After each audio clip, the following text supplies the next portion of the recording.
Friends, कैसे हैं आप? उम्मीद करती हूँ अच्छे होंगे और मन लगाकर पढ़ाई कर रहे होंगे। हिंदी साहित्य की इस क्लास में आपका बहुत-बहुत स्वागत है, जहाँ पर हम आचार्य रामचंद्र शुक्ल द्वारा लिखित हिंदी साहित्य का इतिहास पढ़ रहे हैं। इसके अंतर्गत अब हम रीतिकाल को पढ़ रहे हैं। इससे पहले आदिकाल और भक्तिकाल को हम कंप्लीटली पढ़ चुके हैं। अगर आप चाहें तो चैनल पर जाकर देख सकते हैं। और रीतिकाल के अंतर्गत हम आज पढ़ने वाले हैं बिहारी को। तो आइए देखते हैं। बिहारी लाल ये माथुर चौबे कहे जाते हैं और इनका जन्म ग्वालियर के पास बसुआ गोविंदपुर गांव में संवत 1660 के लगभग माना जाता है। ये माथुर चौबे थे। इनका जन्म ग्वालियर के पास बसुआ गोविंदपुर एक गांव है, वहां हुआ था और जन्म का समय था संवत 1660 के लगभग माना जाता है। ठीक ठीक पता नहीं है। एक दोहे के अनुसार इनकी बाल्यावस्था बुंदेलखंड में बीती और तरुणावस्था में ये अपनी ससुराल मथुरा आ रहे। इन एक दोहे से इनके पता चलता है कि इनकी बाल्यावस्था बुंदेलखंड में बीती और तरुणावस्था अर्थात युवावस्था में ये अपने ससुराल मथुरा आ गए। मथुरा में इनकी ससुराल थी। अनुमानतः ये संवत 1720 तक वर्तमान रहे। अब ये अनुमान लगाया जाता है कि ये लगभग संवत 1720 तक मौजूद रहे। ये जयपुर के मिर्जा राजा जय शाह महाराज जय सिंह के दरबार में रहा करते थे। जयपुर के मिर्जा राजा जय शाह जिन अर्थात महाराज जय सिंह के दरबार में रहा करते थे। अब राजा जय शाह और महाराज जय सिंह एक ही हैं, इसको भी आप ध्यान रखिएगा।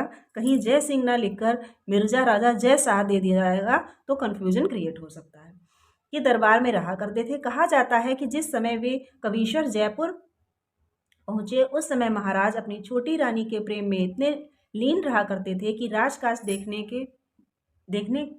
के लिए महलों के बाहर निकलते ही न थे। इस पर सरदारों की सलाह से बिहारी ने यह दोहा किसी प्रकार महाराज के पास भीतर भिजवाया।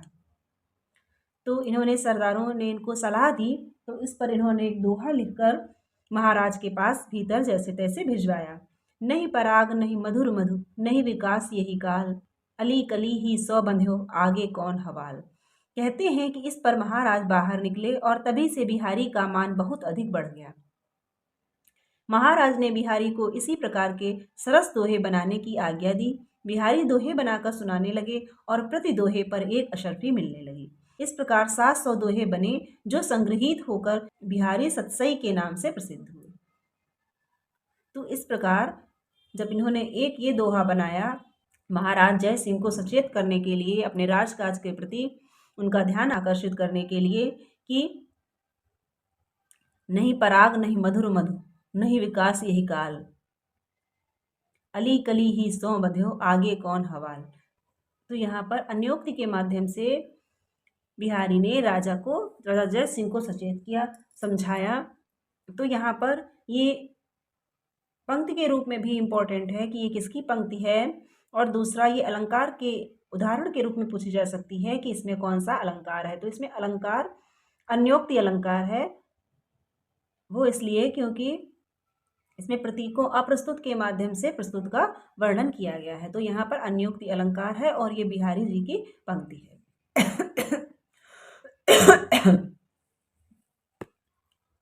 तो इसके आगे इसी प्रकार ये दोहे बनाते गए और इनको एक दोहे पर एक अशर्फी मिलती गई। श्रृंगार रस के ग्रंथों में जितनी ख्याति और जितना मान बिहारी सतसई का हुआ उतना और किसी का नहीं। इसका एक एक दोहा हिंदी साहित्य में एक एक रत्न माना जाता है। ये इम्पोर्टेंट है कथन के रूप में भी, ये पूछा भी जा चुका है। श्रृंगार रस के ग्रंथों में जितनी ख्याति जितना मान बिहारी सतसई का हुआ उतना और किसी का नहीं। इसका एक एक दोहा हिंदी साहित्य में एक एक रत्न माना जाता है। ये कथन के रूप में भी पूछा जा चुका है और ये यहाँ से इसका एक एक दोहा तो यहाँ पर पूछा गया है कि ये किस ग्रंथ के विषय में कहा गया है। तो ये बिहारी सतसई के विषय में कहा गया है। और ये कथन किसका है, तो ये आचार्य शुक्ल का कथन है। इस प्रकार से भी प्रश्न बनते हैं। इसको बिल्कुल आप ध्यान से पढ़िएगा। बिहारी के लिए जो भी आचार्य शुक्ल ने कहा है वो एक एक लाइन इम्पॉर्टेंट है। इनकी 50 टीकाएं रची गई। इन टीकाओं में 4-5 टीकाएं तो बहुत प्रसिद्ध हैं। कृष्ण कवि की टीका जो कवित्तों में है। बिहारी सतसई की 50 टीकाएं रची गईं। इनमें से 4-5 टीकाएं जो बहुत ही अधिक प्रसिद्ध हैं। उसमें है कृष्ण कवि की टीका जो कवित्तों में है। कृष्ण कवि ने टीका लिखी वो कवित्तों में है, इसको आप नोट करते जाइएगा। हरिप्रकाश की टीका, फिर लल्लू लाल जी ने जो इनकी टीका लिखी है उसका नाम है लाल चंद्रिका। सरदार कवि की टीका, सरदार कवि ने भी एक टीका लिखी है, और सूरत मिश्र की टीका। ये 4-5 टीकाएं जो हैं, कृष्ण कवि की टीका कवित्व में है, फिर हरिप्रकाश की टीका है, लल्लू लाल जी की लाल चंद्रिका है, सरदार कवि की टीका और सूरत मिश्र की टीका है। ये 4-5 टीकाएं बिहारी सतसई की प्रसिद्ध हैं। इन टीकाओं के अतिरिक्त बिहारी के दोहों के भाव पल्लवित करने वाले छप्पे, कुंडलियां, सवैया आदि कई कवियों ने रचे हैं। इन टीकाओं के अतिरिक्त भी दोहों के भावों को पल्लवित करने के लिए छप्पे, कुंडलियां, सवैया आदि कई और कवियों ने भी रचे हैं बिहारी सतसई पर। पठान सुल्तान की कुंडलियां इन दोहों पर बहुत अच्छी हैं। और बिहारी सतसई पर कुंडलियां किसने लिखी? पठान सुल्तान ने कुंडलियां लिखी हैं इन दोहों पर, जो बहुत अच्छी हैं पर अधूरी हैं। भारतेंदु हरिश्चंद्र ने कुछ और कुंडलियां रचकर पूर्ति करनी चाहिए थी, तो कुंडलियां जो अधूरी थी उनको भारतेंदु जी ने पूरा करने का प्रयास किया था। पंडित अंबिका दत्त व्यास ने अपने बिहारी बिहार में सब दोहों के भावों को पल्लवित करके रोला छंद लगाए हैं। अंबिका दत्त व्यास ने जो बिहारी बिहार लिखा है उसमें सब दोहों के इनका भी बिहारी बिहार नाम से ये टीका ही है। सब दोहों के भावों को पल्लवित करके रोला छंद लगाए हैं। अब उन्होंने ये रोला छंद में लिखा है, उनके भावों को स्पष्ट किया है। पंडित परमानंद ने श्रृंगार सप्तशती नाम से दोहों का संस्कृत में अनुवाद किया है। अब पंडित परमानंद ने श्रृंगार सप्तशती के नाम से दोहों का संस्कृत में अनुवाद किया है। यहाँ तक कि उर्दू शेरों में भी एक अनुवाद थोड़े दिन हुए बुंदेलखंड के मुंशी देवी प्रसाद प्रीतम ने लिखा। इस प्रकार बिहारी संबंधी एक अलग साहित्य ही खड़ा हो गया। इतने से ही इस ग्रंथ की सर्वप्रियता का अनुमान हो सकता है। यहाँ पर ध्यान देने वाली बातें हैं, ये कथन है, ये यहाँ से प्रश्न बनता है कि किस ग्रंथ के विषय में कहा गया है कि इसका एक एक दोहा हिंदी साहित्य में एक एक रत्न है। और इनकी टीकाएं ध्यान रखने वाली हैं कि किसने किसने बिहारी सतसई पर टीका लिखी है। कृष्ण कवि ने लिखी, इनकी टीका कवित्तों में है। हरिप्रकाश की टीका, लल्लू लाल जी ने लाल चंद्रिका लिखी है, सरदार कवि की टीका और सूरत मिश्र की टीका। ये हो गया। उसके बाद पठान सुल्तान ने कुंडलियां इनके दोहों पर बहुत अच्छी हैं। पठान सुल्तान ने कुंडलियां लिखी जो अधूरी रह गई, बाद में उनको भारतेंदु हरिश्चंद्र ने पूरा करने का प्रयास किया। फिर पंडित अंबिका दत्त व्यास ने अपने बिहारी बिहार में रोला छंद में इसकी टीका लिखी, रोला छंद में अपने भाव स्पष्ट किए। फिर पंडित परमानंद ने बिहारी के दोहों का संस्कृत में अनुवाद किया। तो यहाँ से भी रोला छंद में बिहारी बिहार किसका है? लिखा ग्रंथ है तो पंडित अंबिका दत्त व्यास का। रोला छंद में बिहारी के दोहों का किसने लिखा है? तो पंडित अंबिका दत्त व्यास ने। बिहारी के दोहों का संस्कृत में अनुवाद किसने किया है? तो पंडित परमानंद ने। श्रृंगार सप्तशती इस प्रकार का ग्रंथ है, तो ये बिहारी सतसई के दोहों का संस्कृत में अनुवाद है। उर्दू शेरों में बिहारी के दोहों का किसने अनुवाद किया है? तो मुंशी देवी प्रसाद ने। तो इस प्रकार यहाँ से इतने क्वेश्चंस आपके बनते हैं। इसमें एक एक लाइन इंपॉर्टेंट है, इसको आप नोट कर लीजिएगा। बिहारी का सबसे उत्तम और प्रामाणिक संस्करण बड़ी मार्मिक टीका के साथ थोड़े दिन हुए प्रसिद्ध साहित्य मर्मज्ञ और ब्रज भाषा के प्रधान आधुनिक कवि बाबू जगन्नाथ दास रत्नाकर ने निकाला। जितने श्रम और जितनी सावधानी से यह संपादित हुआ है, आज तक हिंदी का और कोई ग्रंथ नहीं हुआ। तो आचार्य शुक्ल ने सबसे प्रामाणिक संस्करण बिहारी का किसको माना है? बिहारी का सबसे प्रामाणिक संस्करण किसका माना है? तो बाबू जगन्नाथ दास रत्नाकर का। बिहारी ने इस सतसई के अतिरिक्त और कोई ग्रंथ नहीं लिखा। यही एक ग्रंथ उनकी इतनी बड़ी कीर्ति का आधार है।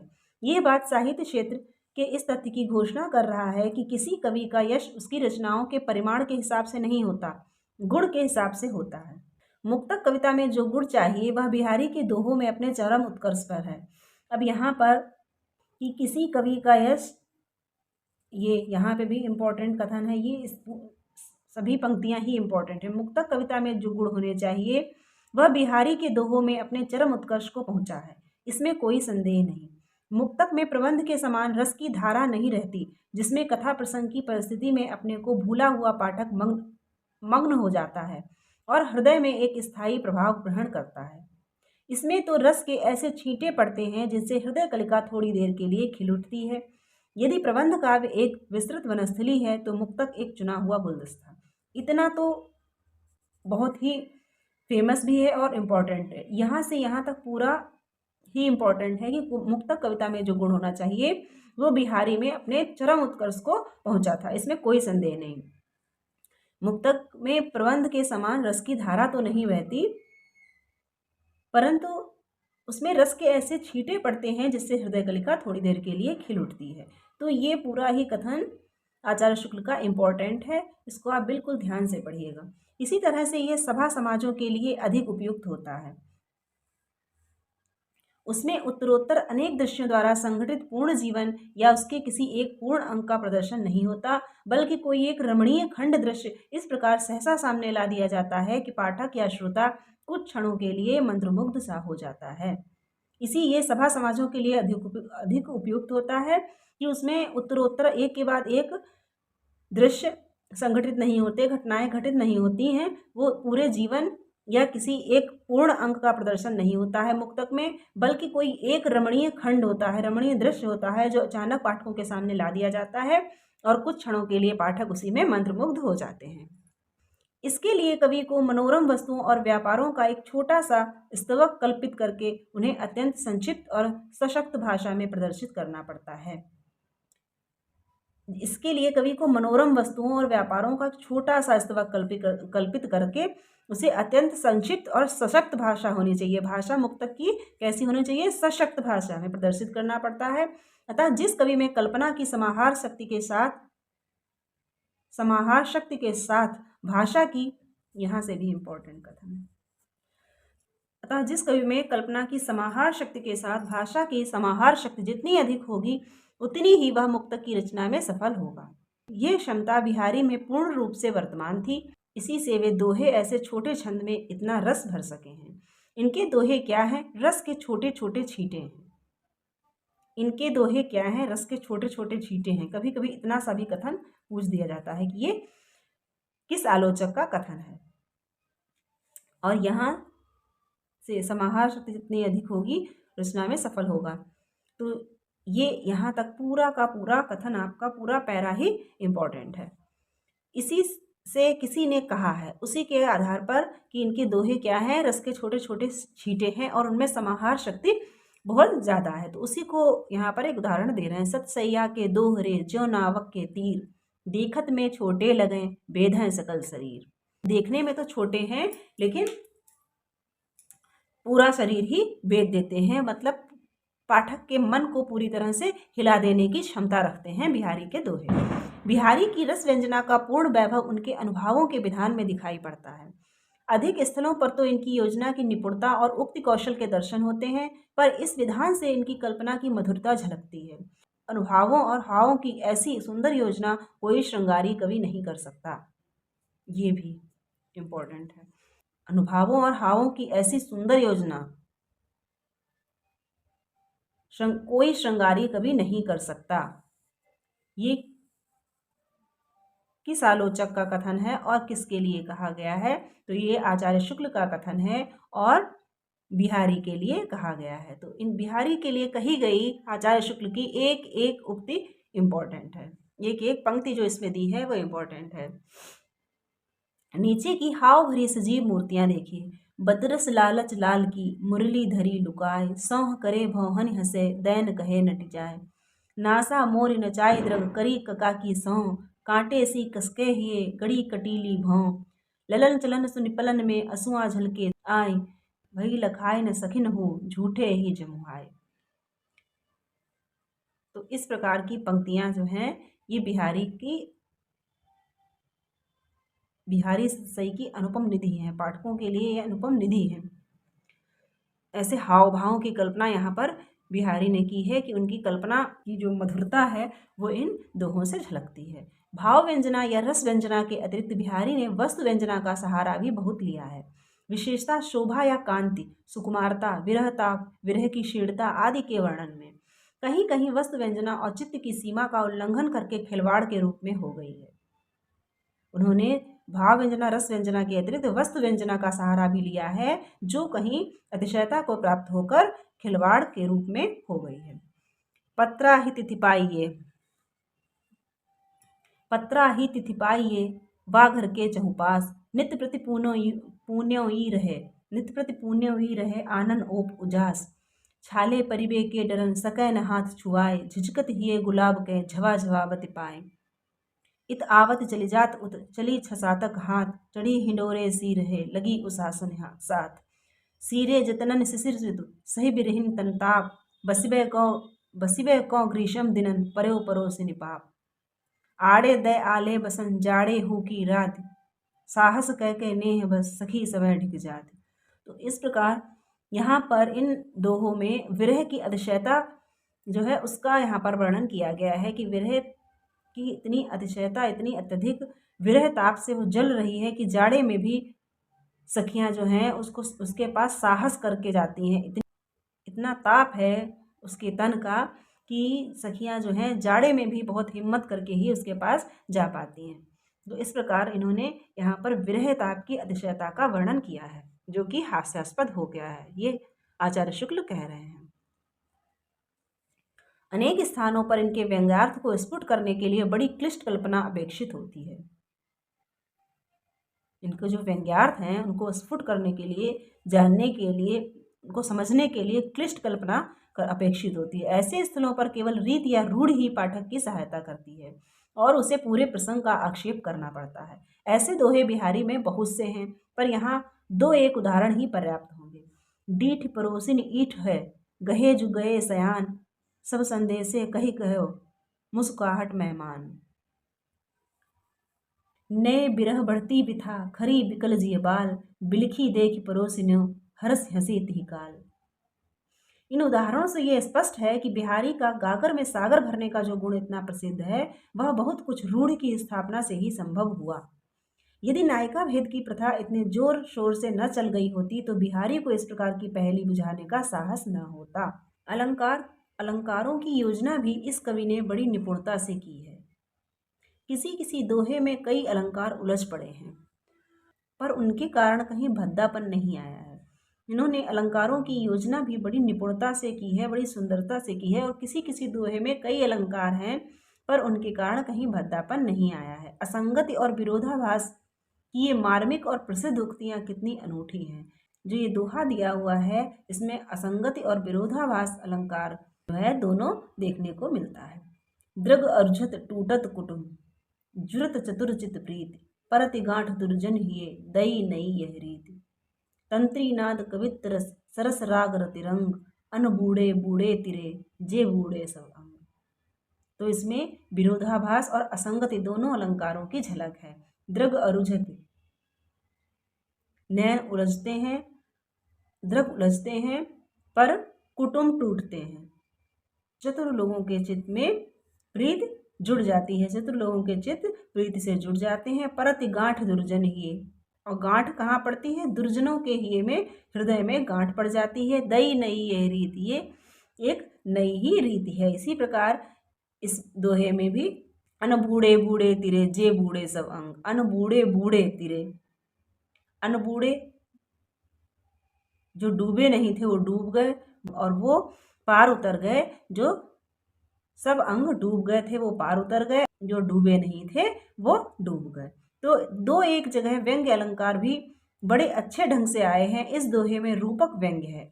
दो एक जगह व्यंग्य अलंकार भी बड़े अच्छे ढंग से आए हैं। इस दोहे में रूपक व्यंग्य है। करे चाह सो चूटक के खरे उड़ऊ है मैन, लाज नवाए तर फरत करत खूंद सी नैन। श्रृंगार के संचारी भावों की व्यंजना भी ऐसी मर्म स्पर्शनीय है कि कुछ दोहे सहृदयों के मुंह से बार बार सुने जाते हैं। इस स्मरण में कैसी गंभीर तन्मयता है। सघन कुंज छाया सुखद शीतल मंद समीर, मन है जात अजो वहे वाजमुना के तीर। इसमें स्मरण की कैसी, जो स्मरण किया जा रहा है उसमें कैसी गंभीर तन्मयता है उसको यहाँ पर दिखाया है। सघन कुंज छाया सुखद, वही उसी स्मृति को मन में लाया जा रहा है कि सघन कुंज छाया सुख शीतल मंद समीर, मन है जात अजो वह, आज भी मन वही यमुना के तीर चला जाता है। विशुद्ध काव्य के अतिरिक्त बिहारी ने सूक्तियां भी बहुत सही कही हैं, जिनमें बहुत सी नीति संबंधिनी है। सूक्तियों में वर्णन वैचित्र या शब्द वैचित्र भी प्रधान रहता है, अतः उनमें से कुछ एक की ही गणना असल में काव्य में हो सकती है। केवल शब्द वैचित्र के लिए बिहारी ने बहुत कम दोहे रचे हैं। कुछ दोहे यहाँ दिए जाते हैं। अब इनके शब्द वैचित्र के दोहे बहुत कम हैं और बाकी के जो हैं उसमें अर्थ गांभीर्य ही मिलता है। यद्यपि सुंदर सुघर पुनि सगुनो दीपक देह, तऊ प्रकाश करे तितो भरिये जितो सने, कनक कनक ते सौगुनी मादकता अधिकाय, वाखाए बौराय नर यह पाए बौराय, तौ पर वारो उर्वशी सुनि राधिके सुजान। यहाँ पर शब्दों का चमत्कार उन्होंने दिखाया। यहाँ पर शब्द वैचित्र के लिए शब्दालंकारों का प्रयोग किया है। तौ पर वारो उर्वशी सुनि राधिके सुजान, तू मोहन के उर्वशी होए उर्वशी समान। तौ पर वारो उर्वशी, उर्वशी को भी, उर्वशी जो अप्सरा है उसको भी, हे राधिके तुम पर मोहन श्री कृष्ण वार देंगे। तू मोहन के उर्वशी, तो इस प्रकार उर्वशी के समान ही मोहन के उर्वशी है। बिहारी के बहुत से दोहे आर्या सप्तशती और गाथा सप्तशती की छाया लेकर बने हैं। अब ये इंपॉर्टेंट लाइन है, बिहारी के बहुत से दोहे आर्या सप्तशती और गाथा सप्तशती की छाया लेकर बने हैं। तो बिहारी के दोहे किस पर आधारित हैं? आर्या सप्तशती और गाथा सप्तशती। बिहारी के दोहों पर किसका प्रभाव है, इस प्रकार भी क्वेश्चन बन सकता है। तो बिहारी के दोहों पर आर्या सप्तशती और गाथा सप्तशती का प्रभाव है।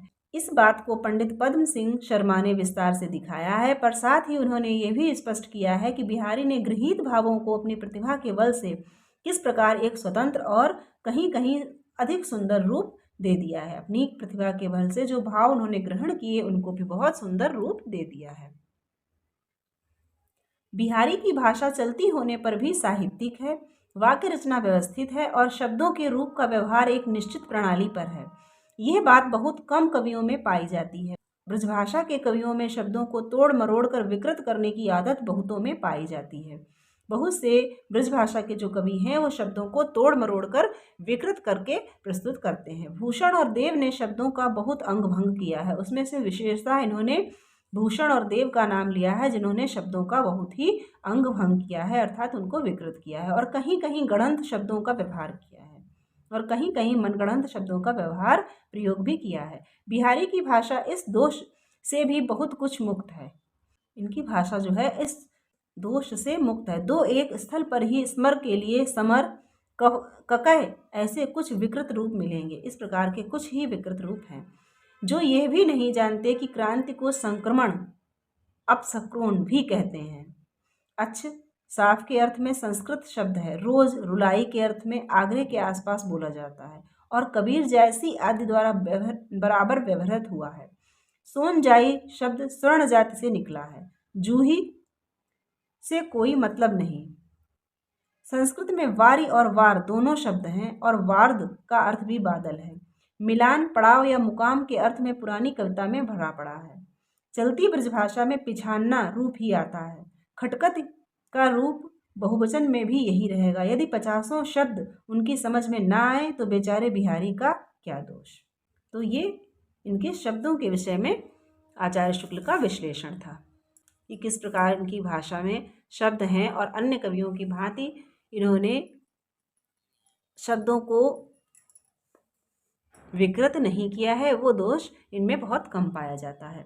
बिहारी ने यद्यपि लक्षण ग्रंथ के रूप में अपनी सतसई नहीं लिखी है, पर नख शिख नायिका भेद षड ऋतु के अंतर्गत उनके सब श्रृंगारी दोहे आ जाते हैं। इन्होंने जो बिहारी सतसई लिखी है वो नायिका भेद या लक्षण ग्रंथ के रूप में नहीं लिखी है, पर नखशिख नायिका भेद और षट ऋतु इनके अंतर्गत जो इनके दोहे हैं उनके अंतर्गत आ ही जाता है। जैसा कि कहा जा चुका है, दोहों के बनाते समय बिहारी का ध्यान लक्षणों पर अवश्य था। इसीलिए हमने बिहारी को रीतिकाल के फुटकल कवियों में न रख उक्त काल के प्रतिनिधि कवियों में रखा है। इन्होंने भले ही लक्षण ग्रंथ के रूप में ना बनाया हो, परंतु बिहारी को दोहे बनाते समय लक्षणों का ध्यान अवश्य था। इसीलिए आचार्य शुक्ल ने इनको फुटकल कवियों में न रखकर प्रतिनिधि कवियों में रखा है, क्योंकि इन्होंने अपने सतसई में लक्षणों का ध्यान रखा है, भले लक्षण ग्रंथ ना लिखे हों। बिहारी की कृति का मूल्य जो बहुत अधिक आंका गया है, उसे अधिकतर रचना की बारीकी या काव्यांगों के सूक्ष्म विन्यास की निपुणता की ओर ही मुख्यतः दृष्टि रखने वाले पारखियों के पक्ष से समझना चाहिए। कृति का मूल्य जो अधिक आंका गया है, उसे किस प्रकार से आंकना चाहिए? रचना की बारीकी या काव्यांगों के सूक्ष्म विन्यास की निपुणता की ओर ही दृष्टि रखकर पारखियों के पक्ष से, इस प्रकार की दृष्टि रखने वाले पारखियों के पक्ष में समझना चाहिए। उनके पक्षों से समझना चाहिए जो किसी हाथी दांत के टुकड़े पर महीन बेलबूटे देखकर घंटों वाह वाह किया करते हैं। उनके पक्ष पर समझना चाहिए जो हाथी दांत के टुकड़े पर महीन बेलबूटे देखकर घंटों वाह वाह किया करते हैं। पर जो हृदय के अंतस्थल पर मार्मिक प्रभाव चाहते हैं, किसी भाव की स्वच्छ निर्मल धारा में कुछ देर अपना मन मग्न रखना चाहते हैं, उनका संतोष बिहारी से नहीं हो सकता। ये भी कथन बहुत ही ज़्यादा इम्पोर्टेंट है। इनकी कृति का मूल्य किस प्रकार के लोगों ने अधिक आंका है? उन लोगों ने जो कि सूक्ष्म विन्यास या बारीकी या काव्यांगों की निपुणता की ओर ध्यान देते हैं, जैसे कि हाथी दांत के टुकड़े पर महीन बेलबूटे देखकर उसकी सूक्ष्मता, उसकी कारीगरी पर ध्यान देते हैं। उनकी दृष्टि से अगर देखा जाए तो इनकी कृति का मूल्य बहुत है। परंतु यदि किसी भाव के स्वच्छ निर्मल धारा में यदि पाठक अपना मन थोड़ी देर मग्न रखना चाहे तो उसे उनका संतोष बिहारी से नहीं हो सकता। बिहारी का काव्य हृदय में किसी ऐसी लय या संगीत का संचार नहीं करता जिसकी स्वर धारा कुछ काल तक गूंजती रहे। यदि घुले हुए भावों का आभ्यंतर प्रवाह बिहारी में होता तो वे एक एक दोहे पर ही संतोष न करते। इनकी बिहारी के काव्य में लय या संगीत का ऐसा संचार नहीं है जिसकी स्वरधारा कुछ देर हृदय में गूंजती रहे, कुछ देर तक उसका प्रभाव टिका रहे, उसी में पाठक मग्न रहना चाहे। इनके दोहे में अगर ऐसा होता, ऐसा आभ्यंतर प्रवाह इनके बिहारी के दोहों में होता तो वो एक एक दोहे पर ही ना रुकते। मार्मिक प्रभाव का विकार करें तो देव और पद्माकर के कवित्व सवैयों का सा गूंजने वाला प्रभाव बिहारी के दोहों का नहीं पड़ता। तो यहाँ से और यहाँ भी बिहारी का काव्य हृदय में ऐसे, ये भी यहाँ से यहाँ, ये पैरा ही पूरा का पूरा इम्पोर्टेंट है, इसको ध्यान से पढ़िएगा। दूसरी बात यह है कि भावों का बहुत उत्कृष्ट और उदात्त स्वरूप बिहारी में नहीं मिलता। कविता उनकी श्रृंगारी है, पर प्रेम की उच्च भूमि पर नहीं पहुंचती, नीचे ही रह जाती है। ये भी बहुत इम्पोर्टेंट है। ये पंक्ति कई बार पूछी जा चुकी है। कविता उनकी श्रृंगारी है, पर प्रेम की उच्च भूमि पर नहीं पहुंचती, नीचे ही रह जाती है। ये बिहारी के लिए संबंध में किसका कथन है? इस प्रकार भी प्रश्न बनता है। और ये किस कवि के लिए है? इस प्रकार भी प्रश्न बनता है। तो बिहारी के लिए जो भी आचार्य शुक्ल ने कहा है, एक एक पंक्ति इम्पोर्टेंट है। तो फ्रेंड्स, आज यहीं तक। वीडियो अच्छा लगे तो लाइक कीजिएगा, अपने फ्रेंड्स में शेयर कीजिएगा और चैनल से जुड़ने के लिए सब्सक्राइब करके बेल आइकन प्रेस कर दीजिएगा। धन्यवाद।